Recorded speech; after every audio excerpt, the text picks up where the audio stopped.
Une centaine de personnes présentes à cette collecte de sang. Cet homme vient régulièrement dans ce centre faire un don. J'ai l'habitude de donner du sang, donc j'ai trouvé ça utile de passer ce matin pour faire un don de sang. Donner notre sang, c'est sauver une vie.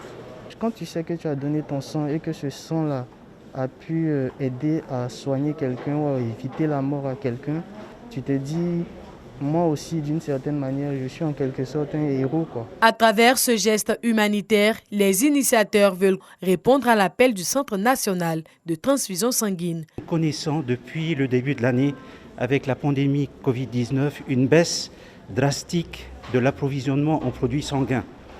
Et nous organisons avec le Centre national de transfusion sanguine une collecte de façon régulière. Normalement, on recueille environ entre 80 et 120 poches de sang. Aujourd'hui, on a eu une implication de tout le personnel de la polyclinique Farah et on compte facilement dépasser les 150 poches de sang.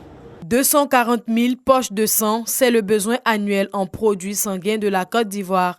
Il y a urgence, les réserves de sang sont au plus bas.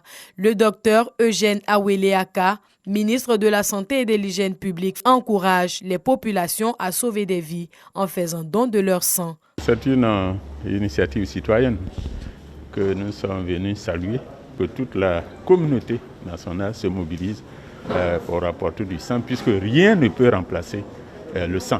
Il n'y a pas de médicament, il n'y a que le sang de l'homme qui peut permettre de soigner l'homme. Pour donner son sang, il suffit de répondre à quelques critères. Être âgé de 18 à 70 ans, être en bonne santé, peser au moins 50 kilos et respecter un délai d'au moins 8 semaines entre chaque don.